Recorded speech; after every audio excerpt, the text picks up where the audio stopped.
Nós hoje temos um assunto muito interessante para discutir, aliás, um dos assuntos mais interessantes na medicina do momento.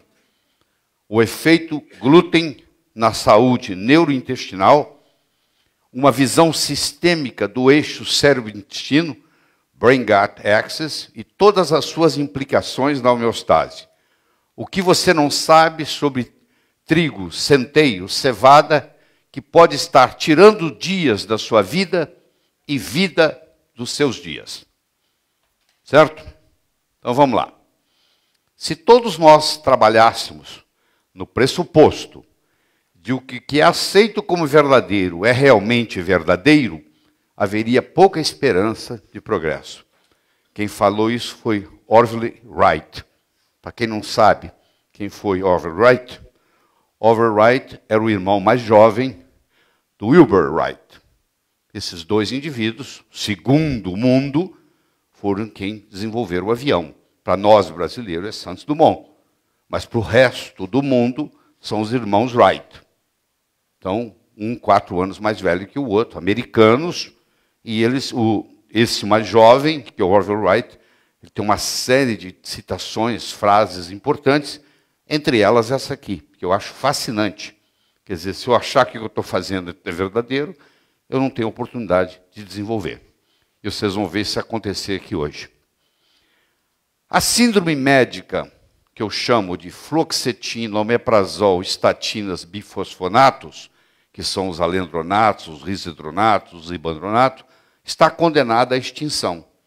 Porque todo médico que trabalha com esses tipos de droga sabe que depois de um certo tempo, os efeitos colaterais são muito maiores do que os benefícios. Alguns levam tempo. Por exemplo, um alendronato leva 5 anos para mostrar os seus efeitos colaterais, que são graves.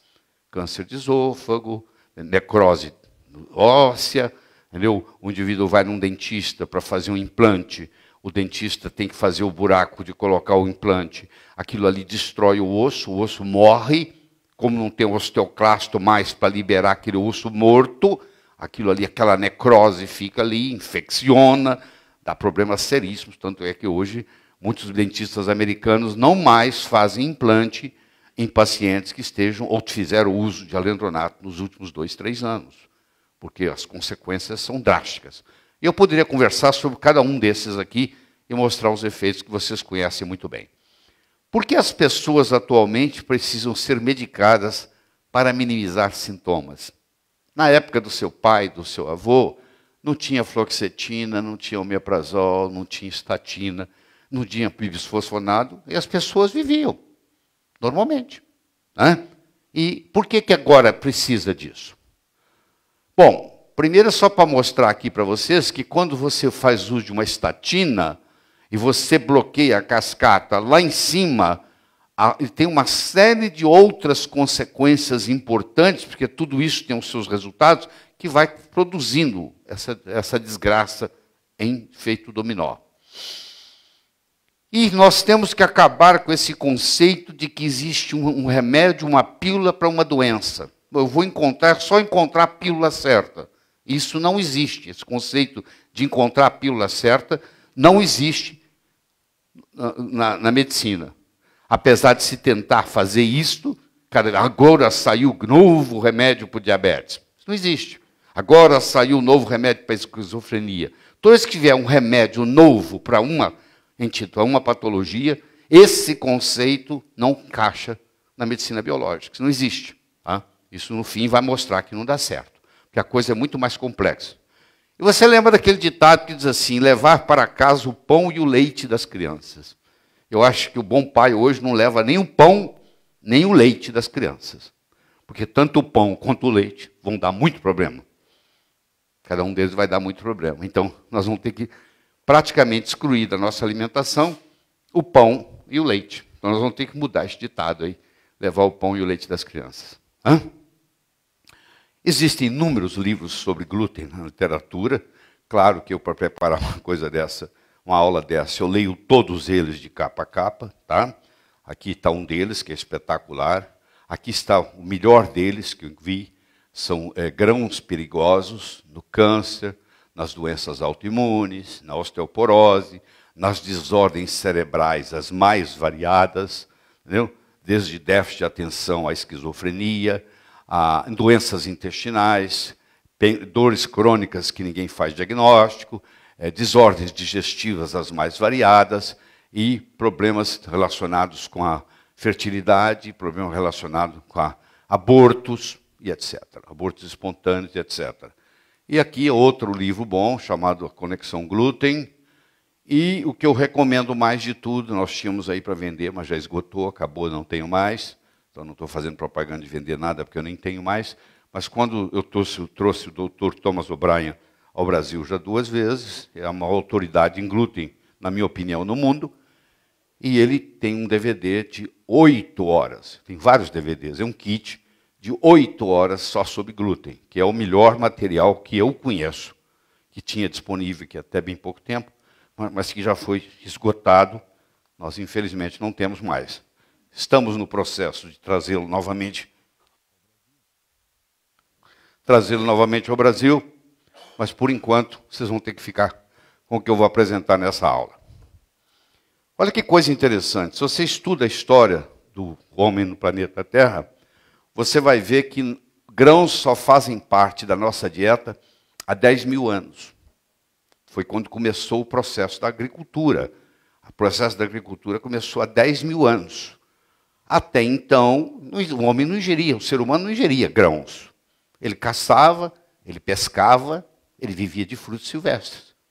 Então, os grãos, do jeito que nós comemos, eles não existiam na alimentação até 10 mil anos atrás. 69% dos americanos têm algum tipo de dificuldade digestiva. Isso é um excelente mercado nos Estados Unidos, um mercado de bilhões de dólares. Anúncios na televisão, etc. e tal, provando para nós que esses 10 mil anos não foram suficientes para adaptação aos grãos, já que o nosso DNA ele está imodificado, não modificado, igual nos últimos 100 mil anos. Então, tem estudos mostrando que há 100 mil anos atrás nós já tínhamos essa genética que nós temos hoje. E os grãos só entraram há 10 mil anos atrás. Ou seja, o nosso DNA não está preparado para grãos, em geral. Não está preparado para grãos. E vem uma série de consequências. Para muitas pessoas, glúten não é um alimento, e sim um veneno que causa inúmeras patologias. Eu gostaria de falar até o contrário. Qual a patologia que o glúten não causa? É difícil encontrar uma. Porque ele está envolvido em todos os processos, os mais variados. Vocês viram que eu coloquei aqui o trigo, o centeio, a cevada e coloquei a aveia de uma forma diferente. Se você vai na literatura, a literatura é dividida. Tem estudos que dizem assim, a aveia não tem glúten. Tem estudos que dizem, a aveia tem glúten. Mas vamos assumir que a aveia não tivesse glúten. Eu ainda tenho que tirá-la da dieta. Porque o empacotamento da aveia e do trigo, e do centeio e da cevada se faz no mesmo galpão. Então existe uma contaminação cruzada. A não ser que a aveia venha escrito sem glúten, provavelmente essa aveia, mesmo não tendo glúten, ela tem glúten por contaminação cruzada. O que caracteriza o problema do glúten são as prolaminas. Prolaminas é uma família de proteínas, de polipeptídeos, onde 50% é a gliadina e 50% é a glutenina. Você vai ver que o problema maior é com a gliadina, mas a glutenina também pode causar problema. Esses são peptídeos. Se você pegar uma gliadina, por exemplo, que é um polipeptídeo, ela é formada, dá a propriedade de extensibilidade ao glúten, ao trigo. Quando você está fazendo um pão, você consegue esticar a massa. E a glutenina, por outro lado, faz essa massa voltar. Então, uma dá extensibilidade, a outra dá elasticidade. A gliadina, ela é dividida em prolina e glutamina. Ela vai se quebrar em prolina e em glutamina. Leva-se, em média, nos Estados Unidos, 11 anos para se diagnosticar uma doença celíaca. o diagnóstico de sensibilidade ao glúten, que não chegou à doença celíaca, é muito mais longo, pode ser 40 anos. Mas então, desde que o indivíduo começa a ter sintomatologia, até o diagnóstico ser firmado nos Estados Unidos, de doença celíaca, passam-se, em média, 11 anos. Nos Estados Unidos, você imagina essa situação no Brasil. E eu não estou falando só de doença celíaca. A sensibilidade ao glúten é 8 vezes maior, a incidência, do que a doença celíaca. E a minha ênfase aqui em você é você esquecer a doença celíaca e se concentrar na sensibilidade ao glúten, porque a doença celíaca é relativamente rara, enquanto que a sensibilidade ao glúten é muito comum, extremamente comum. O glúten é uma proteína amorfa, ele vem no trigo, é através da gliadina, na aveia é através da avenina, como eu já disse, tem gente que acha que causa e tem gente que acha que não causa. Na cevada é a erdeína e no centeio é a secalina. Então essas são os polipeptídeos importantes para nós. A gliadina, a avenina, a erdeína e a secalina. Deixa eu apresentar para você uma coisa interessante. Na realidade, você não encontra o glúten na natureza, ele não está lá, não. Isso você tem que entender. O glúten, ele é formado no processo de preparação do alimento. Por exemplo, quando você pega uma gliadina, mistura ela com água e agita, forma-se o glúten. Então você não vai lá na natureza e acha o glúten. O glúten é depois que você colheu o grão. Na preparação do grão, você mistura a gliadina, que é um polipeptídeo, com a água, com agitação, você faz o glúten. É importante você entender isso. Porque se você comer, por exemplo, o trigo germinado, não tem glúten. Você pode comer o trigo germinado, porque você não passou por esse processo de misturar com água, de agitar, de cozinhar, de aumentar a temperatura. Isso aqui tudo tem glúten. Então isso que a gente achava que era o máximo, hoje você tem que mudar o olhar quando você vê isso aí. Porque isso você tem que eliminar. A pessoa está tão acostumada com isso aqui, que ela acha que se tirar isso da vida dela, a vida não vai ter mais valor. E você vai entender por quê. Porque isso aqui, tudo, por um mecanismo de defesa do organismo, o organismo cria uma coisa chamada gluteomorfina. Isso é viciante, pão vicia. A pessoa que tem insensibilidade ao glúten, você pergunta para ela assim, qual o seu alimento favorito? Ela fala pão. Quando você perguntar para uma pessoa, qual é o seu alimento favorito? Geralmente é o que prejudica mais. Por que é o que prejudica mais? Porque ele libera, como ele prejudica muito, para minimizar o problema, ele libera gluteomorfinas. Essas gluteomorfinas fazem você ficar intoxicado. Você vai ficar viciado. Você é viciado no alimento que te prejudica mais. Então você vê qual é o seu alimento favorito, e é provavelmente o que está lhe causando mais problemas, porque você é viciado nele pela liberação de gluteomorfinas. Nos últimos anos, a agricultura se preocupou muito em fortalecer o trigo. Todos os plantadores de trigo trabalham no sentido de aumentar a força do trigo. E aumentar a força do trigo significa aumentar a concentração do glúten no trigo. Calculando um trigo de hoje com um trigo de uns 100 anos atrás, a concentração de glúten que se pode gerar no trigo de hoje é 400% do que se gerava há 100 anos atrás. Pra você ter uma ideia. Isso explica por que a sua avó não estava preocupada com glúten. Por que o seu avô não estava preocupado com glúten? Por que a sua mãe não falava de glúten? Porque com o passar dos anos, o glúten vem aumentando a sua concentração em glúten. O trigo vem aumentando a sua concentração em glúten. Vamos entender aqui, começar a entender o processo. Eu tenho aqui, você comeu um croissant. Você comeu um pão. Esse pão, esse croissant tem glúten. O glúten, quando chega no estômago, ele quebra em gliadina e glutenina. O glúten não, o trigo do pão. Em gliadina e glutenina. Essa gliadina e glutenina continua e vai para o intestino delgado. O intestino delgado é onde tudo acontece, especificamente no jejum.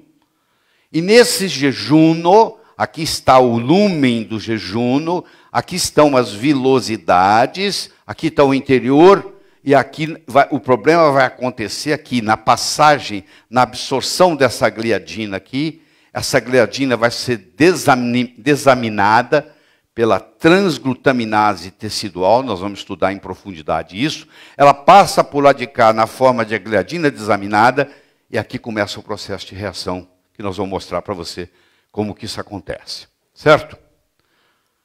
Bom, deixa eu introduzir uma outra variável.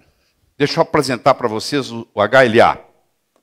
HLA? Nunca ouvi falar disso. Pois é, para você entender de glúten, você tem que entender um pouquinho de genética e você tem que entender um pouquinho de polimorfismo genético.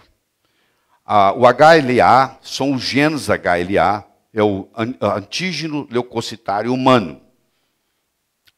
Muitas pessoas têm um polimorfismo genético nesse gene, formando uma variação desse gene, que é a chamada DQ2 e DQ8. Então, quando você faz o estudo genético da pessoa, você descobre que essas pessoas, principalmente as que têm doença celíaca, elas têm a presença de 2 SNPs. Nós vamos ver lá na frente, vocês já viram comigo o que é SNPs.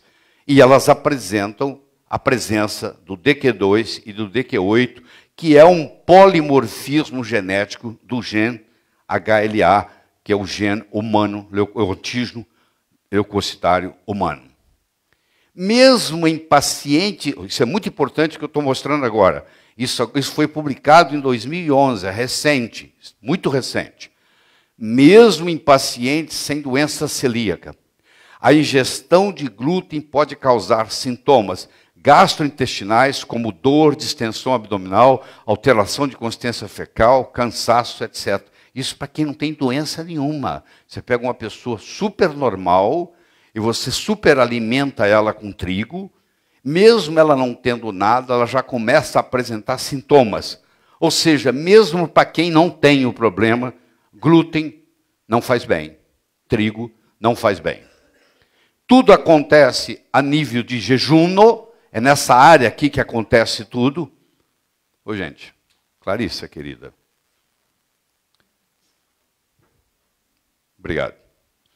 Tudo acontece na área de jejum, é nessa região aqui. É um equívoco histórico considerar a sensibilidade ao glúten simplesmente como uma doença do intestino delgado. Isso é a primeira coisa que eu tenho que trazer para você. Porque se você conversar com um gastroenterologista, ela vai dizer para você que glúten que doença celíaca é uma doença intestinal.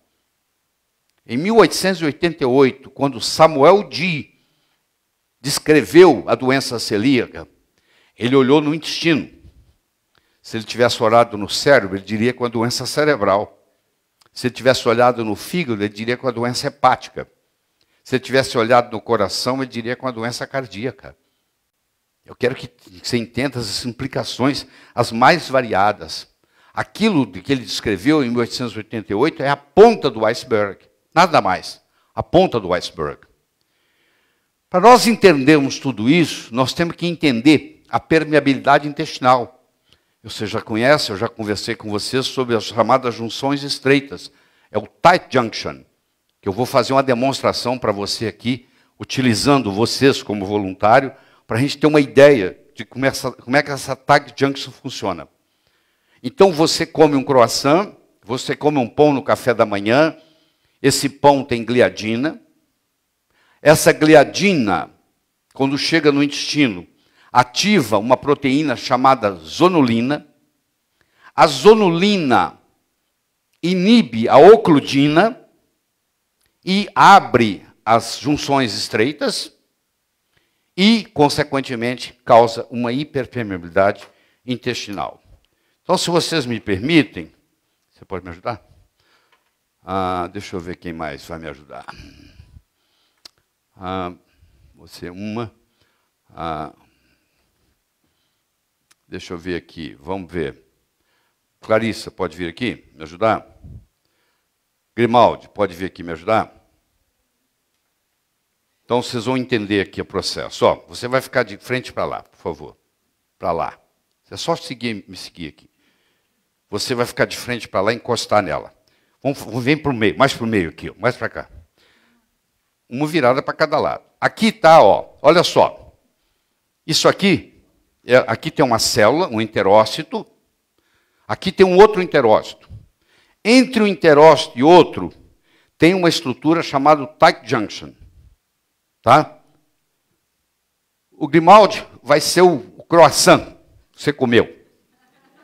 Tá bom? E o croissant tem gliadina. Então, quando o Grimaldi chegar aqui, a gliadina vai ativar a zonulina, que sou eu. E a zonulina vai fazer isso aqui, ó. Ó, tá vendo aqui, ó? Vai abrir essa junção estreita. E eu vou pegar o Grimaldi, vou pegar a gliadina e trazer aqui para dentro. Então vamos lá. Pode vir. Opa. Oi, como é que vai? Tudo bem? Pode entrar aqui, vem cá. Fecha.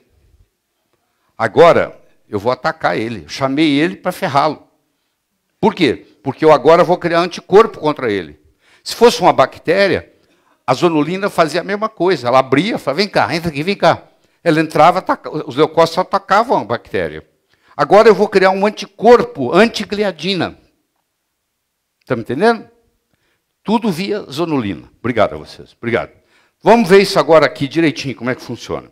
Agora que vocês viram a demonstração, vamos ver como é que isso acontece. Olha só. Aqui, se aqui fosse o interior do intestino, vocês vão ver que aqui tem um buraco, olha lá. Ali tem um outro buraquinho. Isso é a permeabilidade intestinal que está acontecendo. Vamos ver isso em detalhe. Olha aqui. Eu tenho aqui, ó, os interócitos. Eu tenho aqui o lume intestinal.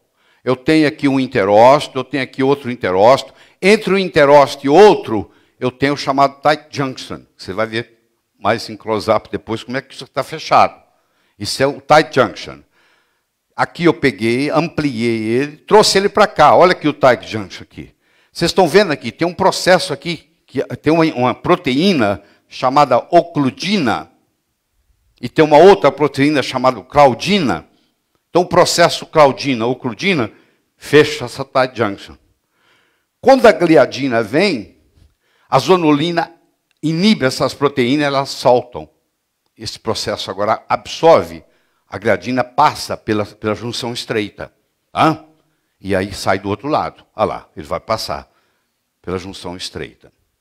Por exemplo, a vitamina D3 ativada atua no tight junction. Por que que a vitamina D3 tem ação contra no tratamento de doenças autoimunes? Um dos principais mecanismos é porque ela vai regular o tight junction. Ela vai diminuir a entrada de proteínas estranhas ao organismo. E com isso vai melhorar a doença autoimune, que é gerada no intestino. Então eu tenho aqui, ó, a gliadina no complexo, eu tenho a zonulina ali, tá vendo a zonulina, ó? Que eu fiz o papel da zonulina. Aí apareceu a gliadina aqui, ó, a gliadina veio, isso aqui abriu, isso aqui entrou. A zonulina é um mediador endógeno da permeabilidade intestinal, modulando as junções estreitas, os tight junctions, é ativada pela gliadina. A gliadina chegou, a zonulina é ativada, ela abre a tight junction, a gliadina entra, ela fecha, e agora ela vai atacar a gliadina, criando um anticorpo. Antigliadina. Vocês vão ver daqui a pouco o que é que acontece. Existe uma célula aqui, que está na lâmina própria. O que é isso? Você vai entender daqui a pouco o que é lâmina própria. Essa célula, ela chama célula dendrítica. Não tem nada a ver com o sistema nervoso. É uma célula do sistema imune apresentadora de antígeno. Então, é ela que vai apresentar a gliadina para formar o antígeno, ou formar um anticorpo antigliadina. Com isso aqui você vai entender tudo. Nós temos uma tolerância oral. Nós ingerimos de 3 a 7 toneladas de alimento na nossa vida. 3 a 7 toneladas. E nós não reagimos a esses alimentos na maioria das vezes. Nós temos uma tolerância oral. A principal função do sistema imune é manter a tolerância oral. Vou mudar tudo que você aprendeu do sistema imune. Não é atacar nada, é não atacar, é o contrário, é ficar quieto. Porque vai entrar muito antígeno que não vai nos perturbar, porque nós temos uma tolerância oral. Infelizmente, em muitos pacientes, quando chega uma gliadina aqui, essa gliadina ativa a zonulina. E a zonulina tem por propriedade inibir a ocludina. Quando ela inibe a ocludina, isso aqui abre, ó. Tá vendo que eu estava fechado, ó? A gliadina estimulou a zonulina, que inibiu a ocludina. A ocludina inibida, isso aqui abre. Quando isso aqui abre, a gliadina passa e ela cai do lado de cá. Ela passou aqui, isso aqui, aquilo ali é o lúmen. Isso aqui já aqui dentro, passou. Agora aqui, essa gliadina vai criar o antigliadina, que vai liberar, vai estimular o NF-kappa-beta, vai estimular citocinas, vai produzir um processo inflamatório e vai manter essa hiperpermeabilidade. Começou o processo. Esse processo começa aos 2 anos de idade. E a doença vai se manifestar aos 50 anos, muitas vezes. Mas começou aos 2 de idade. Porque a mãe, sem saber, sem orientação, começou a dar glúten para a criança antes dela ter 2 anos de idade. Se você dá glúten para uma criança antes dos 2 anos de idade, o intestino dele está imaturo para receber glúten. E cria-se o mecanismo. Você vai ver que a importância da alimentação nos primeiros 2 anos. Qual a diferença que vai fazer? Aí o que acontece? Isso aqui vai gerar as doenças autoimunes. Então, olha lá o final das contas.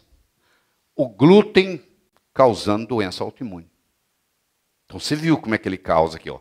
A gliadina chega, estimula a zonulina oclui a ocludina, a gliadina passa no paracelular aqui, cai do lado de cá, cria aquela reação toda de antígeno-anticorpo, libera NF-κB, que estimula citocinas, que provoca inflamação, que perpetua a hipermeabilidade, e aí começa a entrar proteínas por aqui que não deveriam. E forma-se o processo autoimune. Então, a gliadina é a causa das doenças autoimunes. A gliadina é uma proteína que vem do glúten. Então, o glúten é uma das principais causas de doença autoimune na civilização moderna. Doença autoimune não existia na antiguidade. É uma coisa recente. Então, esse processo aqui ocorre, aqui, ó, toda uma cascata chegando à autoimunidade. Então, as doenças autoimunes, elas começam no intestino. Mas você vai conversar com o imunologista, ele trata do efeito, ele está tratando aqui, ó. Ele não está preocupado em curar o intestino. Se você não cura o intestino, esse processo de autoimunidade se perpetua. Você vai dar remédios para melhorar o lúpus, para melhorar a esclerose múltipla, para melhorar a esclerose lateral amiotrófica, para melhorar a psoríase, para melhorar o vitiligo. E, na realidade, isso tudo surgiu em consequência de uma lesão da barreira intestinal. Esse mesmo antigliadina que começou a causar esse problema, ele vai causar um problema na barreira hematolicórica, chamada antigamente de hematoencefálica. A barreira hematolicórica é do mesmo processo, e também vai sofrer lesão. Aí começa a vazar para dentro do cérebro. E a barreira renal também é lesada, começa a vazar pela urina. Então você começa a ter o quadro sistêmico do processo. Isso hoje não é causado só por trigo. Talvez o trigo, com o seu aumento em 400% em glúten, tenha desencadeado o processo no leite, tem desencadeado o processo da soja e tem desencadeado o processo do milho. Então você tem que evitar dar para uma criança com menos de 2 anos trigo, leite de vaca, soja e milho. Porque os 4 estão contribuindo para esse processo. Então, mas milho, não, milho também dá problema. Soja também dá problema. Bom, vamos entender isso melhor. Eu tenho aqui uma vilosidade. Deixa eu apresentar para você a célula M. A célula M é a célula da microfold, é a célula responsável pela tolerância oral. A célula M está na placa de Peyer, que você sabe muito bem que é o sistema imune do intestino. É a principal célula, é a coordenadora. Ela fala assim, ela deixa disso. Não precisa reagir não. Pode deixar que você é amigo. Não, isso aí não é nada não, calma. Não entra em reação, calma. Ela fica modulando, ela vai modulando. Ela não deixa o intestino reagir, porque nós vamos ingerir até 7 toneladas de alimento na vida. Você imagina que vocês vão reagir a tudo que entra. Não, isso não precisa não, calma, calma. Vai chegar uma hora que a célula M vai perder a sua funcionalidade e você vai perder a sua tolerância oral. No momento que você perde a sua tolerância oral, é no mínimo 2 anos de tratamento para você recuperá-la. Não é uma coisa imediata, não é só tirar o glúten, se fosse seria muito fácil. Claro, quando você tira o glúten, às vezes o resultado é espetacular. Mas não é necessário, mas não é suficiente. Só tirar o glúten. Você tem que restabelecer.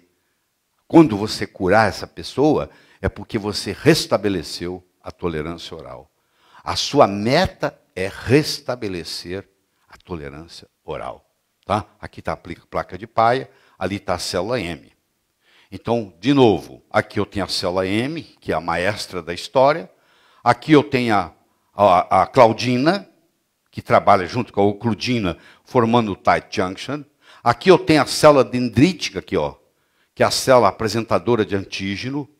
E aqui eu tenho essa célula apresentadora de antígeno. E aqui eu tenho as células, os linfócitos intraepiteliais, que você vai ver que vai começar a surgir, porque nós temos MASH 0, MASH 1, MASH 2, MASH 3 e MASH 4. Então nós temos 5 categorias, o 0, 1, 2, 3, 4, 5, quando se estuda a histologia da mucosa intestinal.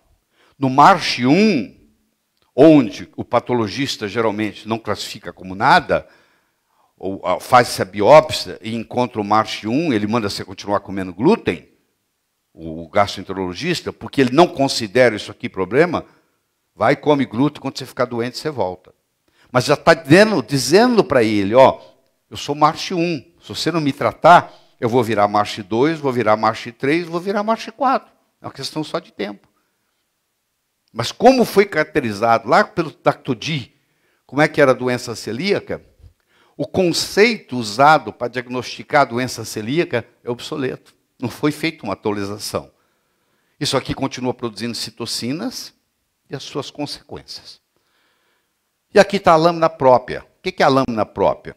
Toda mucosa ela é formada de células epiteliais e da lâmina própria. A lâmina própria é a segunda barreira, é mais ou menos assim. Ó. Aqui eu tenho uma mucosa, essa parte de cima aqui chama epitélio, essa parte de baixo aqui chama lâmina própria. Então, quando você junta o epitélio com a lâmina própria, você forma a mucosa. A mucosa é formada de 2 camadas. A camada mais interna, aqui no caso, que o lumen está aqui, é o epitélio, e a camada mais externa, que no caso é chamada lâmina própria. Uma vez passado pelo epitélio, toda essa dinâmica que eu estou falando, da criação de anticorpos, isso ocorre na lâmina própria. Então a tolerância, que é o que nos interessa, que é o oposto do que você vem aprendendo até agora, porque a gente está preocupado em estimular o sistema imune. Não, nós temos que modular o sistema imune. O sistema imune já está estimulado demais. Tanto é que ele entra em exaustão. É igual adrenal. Se ele está estimulado demais, ele vai entrar em exaustão. Se você estimular a adrenal demais, ela entra em exaustão. Se você estimular as gônadas demais, ela entra em exaustão. Que a finasterida causa exaustão adrenal. Gonadal. Então eu tenho a tolerância. A tolerância pode ser inata e pode ser adquirida. Então a inata depende, é chamada de central, os linfócitos T e os linfócitos B, e o periférico, que é o chamado os linfócitos T reguladores, também chamados supressores. E eu tenho a adquirida, onde eu vou experimentando os alimentos, e prebióticos e fibras, e vou também ativando os T reguladores. Enquanto eu estou ativando os T supressores ou reguladores, eu mantenho a minha tolerância. E quem é o maestro disso é a célula M, que eu já mostrei para você. O trato digestório, antigamente chamado de digestivo, tem um exército imune contra doenças muito poderoso. Muitas doenças do adulto iniciam-se na infância. Onde? No intestino. A grande maioria das doenças de adulto são doenças pediátricas, com consequências a longo prazo. Então, a maioria das doenças são pediátricas, com consequência a longo prazo. Olha que bonito isso. Isso aqui é uma mudança de paradigma para você. A principal função do sistema imune, em 99,99% do tempo, é a de não responder aos estímulos. Geralmente, nossa tendência é pensar justamente o contrário, que o sistema imune deve estar sempre de prontidão para uma reação imediata. Não. O problema que nós temos no mundo hoje é uma super resposta do sistema imune, porque perdeu a sua tolerância na mucosa, chama tolerância da mucosa. E a tolerância da mucosa é justamente não reagir. Porque tem 7 toneladas vindo para você. Você reagir a tudo, você não faz outra coisa na vida. Fica quieto, não tem nada não, tem problema nenhum, calma. Não precisa criar anticorpo não, calma. Deixa disso. Então isso aqui pega o que você conhece de imunidade e vira de cabeça para baixo. Isso é muito importante depois nós conversarmos do tratamento. A recuperação de uma tolerância imune perdida é um processo lento e complexo. Quando bem administrado, para quem conhece, que poucos conhecem isso, infelizmente, é 2 anos. Você vai ter todo o protocolo de como fazer isso. Você só não vai curar os seus pacientes se você não quiser, porque o protocolo vai estar aqui, direitinho para você. Vamos lembrar do gout. O que é o gout? É o tecido linfóide associado ao intestino. É o maior sistema imune do corpo. É o gout. Ele está nos nódulos linfáticos do intestino, está nas células epiteliais, como nós já vimos. Nós ingerimos entre 3 e 7 toneladas de alimentos e bactérias durante a vida. Muitas bactérias, que não vão fazer nada, benéficas, vão ser ingeridas juntas. Tá? Em 2011, para quem não lembra, o Prêmio Nobel de Medicina foi dado a 3 cientistas por estudar o sistema imune. E, inclusive, esse conceito que eu estou trazendo para você de tolerância, onde muda o paradigma. Então, eles mostraram que existe a imunidade inata, que é os Toll-like receptors, que nós já conversamos sobre os receptores aqui antigamente, em aulas passadas, e as células dendríticas, que são apresentadores de antígenos, que vão ativar os linfócitos T. Tá? Então eu criei, você sabe que eu gosto de criar metáforas. Eu criei a metáfora que eu chamo a metáfora da peneira. Então você está aqui, a peneira, você está passando algo por essa peneira. 2 problemas pode ter com essa peneira, você concorda comigo? Ela pode entupir ou ela pode vazar. A peneira pode entupir ou ela pode furar. Concorda? Você está peneirando, ou ela entope ou ela rasga e vaza. Então tá bom. Quando ela entope, e aqui está o lume do intestino, e aqui está o sangue, e nós vamos fazer uma analogia que isso aqui, essa mucosa intestinal, é como se fosse uma peneira. A peneira que entope é quando faz perda da tolerância oral. Essa reação começa a fazer uma coisa que podia passar, ela proíbe, ela entope. E o outro é o furar. Ela faz um buraco. É a hiperpermeabilidade intestinal. Então eu tenho o processo de entupir ou tenho o processo de furar. E desse processo aqui nós vamos desencadear mais de 90% das doenças que existem no mundo, que começam tudo por esse processo. Quanto mais cedo o glúten for introduzido na dieta, maior a incidência de sensibilidade ao glúten e de doenças autoimunes. Então, o indivíduo que tem uma doença autoimune aos 30, na realidade, isso tem 28 anos que esse processo começou, ou mais, ou 29. Por quê? O jeito como ela foi alimentada nos primeiros 2 anos de vida vai determinar a tolerância à mucosa que esse indivíduo vai ter para o resto da vida e vai desencadear doenças autoimunes. Eles têm estudos da Guerra do Vietnã. Todo soldado tirava sangue. E eles guardaram as amostras de sangue de todos os soldados do Vietnã. E agora, anos e anos depois, pesquisadores foram lá e pediram licença para pegar um pouco daquele sangue. E gente que tem lúpus hoje, agora que um soldado que hoje, já velho, com lúpus, eles vão lá e olham que há 30 anos atrás já tinha a formação de corpos e anticorpos que iam prever o lúpus 30 anos depois. Então, 20, 30 anos antes, às vezes, de manifestar o lúpus, o processo já está no sangue. Você já pode detectar ANA no sangue, que caracteriza o lúpus. Está lá, em pequenas quantidades, vai aumentando com os anos, esses sangues estão todos guardados, e eles fizeram um estudo e mostraram que primeiro você manifesta, depois, é igual o caso de uma paciente que tem anti-TPO aumentado hoje, e daqui 10 anos ela vai desenvolver uma tiroidite Hashimoto. Mas isso é bobagem. Não, não é bobagem, não. Isso aqui está dizendo que se você não tratar, daqui 10 anos ela tem a tiroidite Hashimoto. Ela pode ter só o anti-TPO elevado, mais nada. A ocorrência da sensibilidade ao glúten depende da prematuridade, da primeira exposição e da quantidade ingerida. Quanto foi que o seu filho, sua filha, seu neto, ingeriu glúten pela primeira vez? Que idade tinha? Menos de 2 anos? É preocupante. E que quantidade? Ele ingeria uma vez no outra ou ele ingeria todo dia? Eu criei uma dieta onde ele ingeria todo dia. Então isso vai determinar como é que essa pessoa vai ser, o adulto que vai ser. É um adulto saudável? É um adulto doente? Muitos grãos, incluindo o trigo, são metabolizados em substâncias gluteomorfinas que exercem efeitos viciadores ao cérebro. O alimento que você mais gosta é provavelmente o alimento que mais lhe prejudica, por um mecanismo de defesa. Como ele lhe prejudica, para vocês não se sentir tão ruim, o organismo produz gluteomorfinas. São euforizantes. E aí você não consegue ficar longe daquele pão. É aquele pão que está te fazendo doente. Mas como você está liberando gluteomorfina, você diz, não, se tirar o pão, tira a vida. Você é um viciado, igual o outro é em morfina, o outro é em heroína. Você é viciado em gluteomorfinas que estão vindo do glúten. Isso é que eu quero que você entenda. Por isso que a abstinência é complicada. Por isso que mudar a dieta é complicado, porque eles estão viciados naqueles alimentos.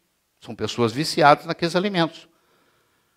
Aqui mostra a barreira, as barreiras. Você tem uma barreira imunológica, que nós estamos discutindo, e você tem uma barreira não imunológica. Você tem enzimas digestivos, que não deixa a bactéria do intestino subir para o pulmão, morre no estômago. Não deixa a bactéria que você ingeriu, que veio contaminado no alimento, entrar no intestino, morre no estômago. Mas se você tem um problema gástrico, por deficiência de ácido clorídrico, você bloqueou essa barreira, tanto subindo quanto descendo. Agora, bactérias intestinais vão subir, vão cair no pulmão, você vai aspirar, ou bactérias que você ingeriu, que iam morrer no estômago, vão descer e vão lesar, causar injúria no seu intestino. Então, quando a pessoa perde a barreira, e agora ele vai no médico, o médico passa para ele um omeprazol da vida, esse omeprazol vai acabar mais ainda com essa barreira, e você vê as consequências que vão trazer esse remédio, esse veneno. Você sabe, do meu ponto de vista, eu já expliquei isso aqui antes. 99,99% das pessoas que têm azia, elas não têm excesso de ácido gástrico, de ácido clorídrico, elas têm falta. E por ter falta, a válvula pilórica não abre. Há o refluxo esofágico e o pH do estômago, que é 2,5. No caso dela é 5, mas mesmo um 5 caindo no esôfago, onde o pH é 6,5, vai dar queimação. Ela tem falta de ácido clorídrico e não excesso de ácido clorídrico. Ela já tem um problema. E você dá um inibidor de bomba de próton, no caso o omeprazol, isso aí causa o quê? Isso causa um aumento no problema. Anestesia o esôfago, a sintomatologia melhora e a doença continua, cada vez pior. Então nós podemos ficar horas aqui discutindo tudo isso, tá? Mas com as produções das imunoglobulinas.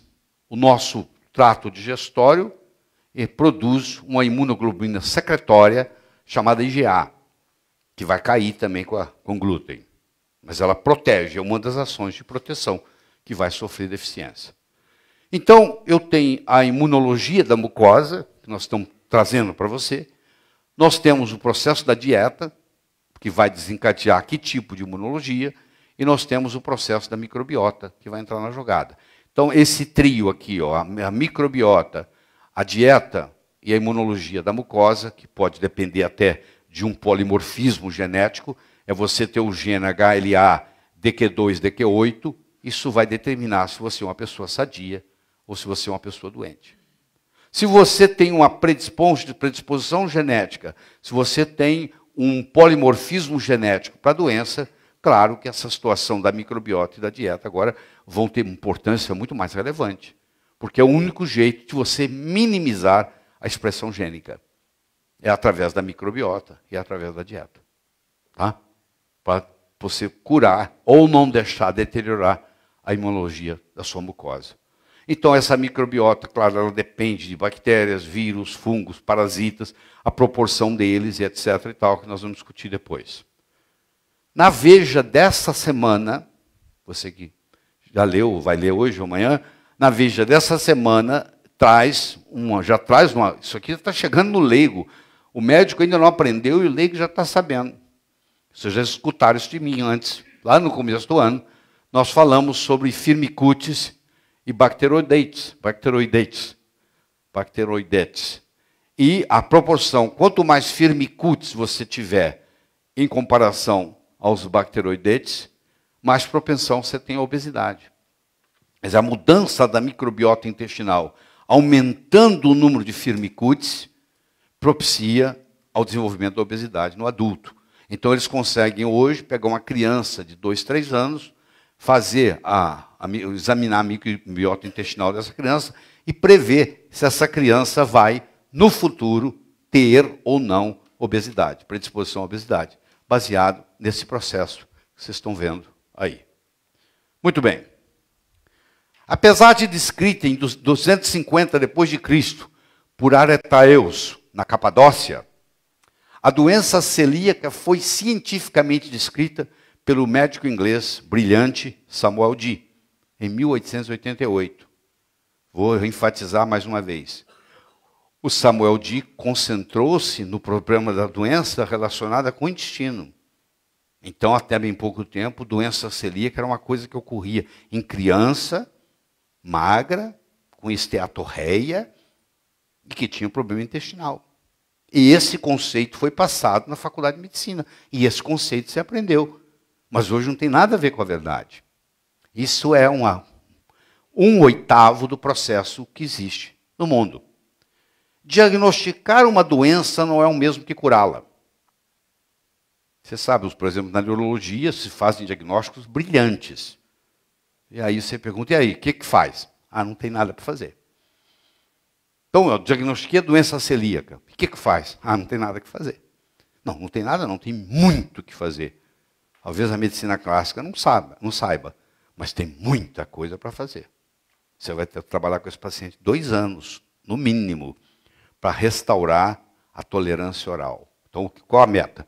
Restaurar a tolerância oral.